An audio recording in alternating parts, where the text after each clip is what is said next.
அப்போ ரஞ்சித் அண்ணா என்னோட என்ன சொல்கிறது, அவர் என்ன மாதிரி கிடையாது. அவர் வேறு மாதிரினா எப்படின்னா, நான் கொஞ்சம் பயப்படுவேன், ஓப்பனாகவே சொல்கிறேன், நான் பயப்படுவேன். அவர் பயப்பட மாட்டார்.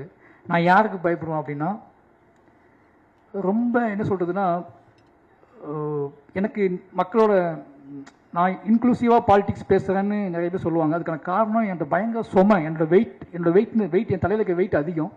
அது யாராவது ஒருத்தங்க தாங்கி பிடிச்சாதான் என்னால் அதை ரன் பண்ணவே முடியும்.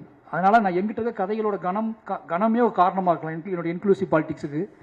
ஏன்னா அந்த கணங்க எல்லாமே இன்னொருத்தர் சப்போர்ட் பண்ணலாம் நடக்கவே நடக்காது. அதை எங்கேயாவது சுமந்து கொண்டு போகவே முடியாது. ரஞ்சித் அண்ணா அப்படி ஒரு ஆள். ஆனால் அவர் அவ்வளோ கோபமாக, அவ்வளோ என்ன சொல்கிறது, தான் நம்பக்கூடிய அரசியலை, தான் நம்பக்கூடிய விஷயங்களை காத்திரமாக பேசினா கூட வேற ஒரு பாயிண்ட் ஆஃப் வியூவில் ஆட்களை நேசிப்பார். மாரி செல்வராஜை அவர் நேசித்த விதம் எனக்கு தெரியும்.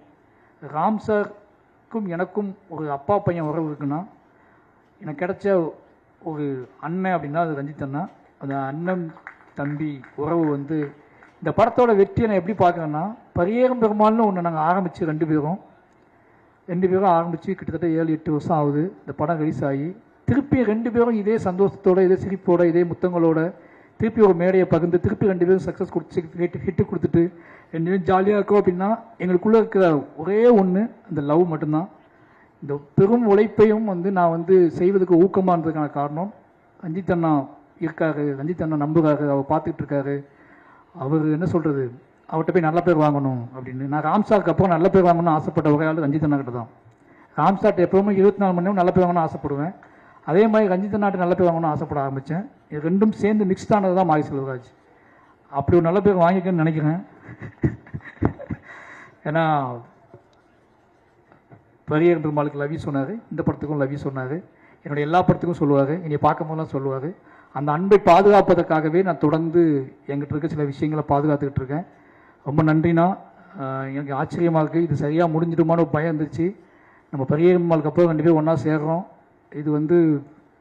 இது நீளத்துக்கும் உங்களுக்கும் எனக்கும் இல்லை நம்மளை பார்த்துக்கிட்டு இருக்க எல்லாத்துக்கும் இது ஒரு முக்கியமான படமாகவும் நம்மளோட ஆகச்சிறந்த படமாகவும் இது இருக்குன்னு ஆசைப்பட்டேன். அது ஒவ்வொரு நாளும் பெரிய பயத்தை கொடுத்துச்சு, பதட்டத்தை கொடுத்துச்சு. எப்படி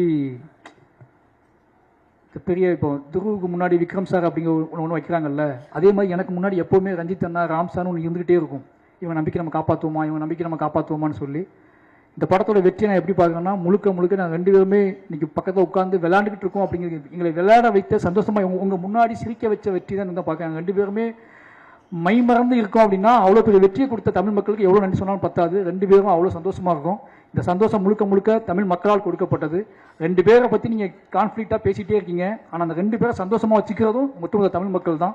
இந்த ரெண்டு பேரை மட்டும் மாரி செல்வராஜ், ரஞ்சித் மாரி செல்வராஜ் பேசிகிட்டே இருப்பீங்க. ஆனால் எங்களை அதிகமாக நேசிக்கிறாங்கன்னு எங்களுக்கு நல்லா தெரியும். அந்த நேசிப்புக்காக தொடர்ந்து உண்மையாக இருக்கணும் ரெண்டு பேரும் முடிவு பண்ணுறோம். ரெண்டு பேரும் அதுக்காக வேலை செஞ்சுட்டே இருக்கோம். ரஞ்சித் அண்ணா, லவ் யூ. ரொம்ப இந்த என்ன சொல்கிறது, நான் நீளத்துக்கு திருப்பியும் படம் பண்ணிக்கிட்டே இருப்பேன். ஓகேங்களா? அது நீங்கள் கேட்கணும் அவசியமே இல்லை. போர் அடித்தா கூட நான் நீளத்துக்கு படம் பண்ணுவேன். படமே இல்லாதப்ப தெரிஞ்ச அமைதியாக இருப்பேன்ல. எனக்கு வாய்ப்பு மறுக்கப்படும் போது நீளம் எனக்கு கூப்பிட்டு படம் கொடுக்கணும்.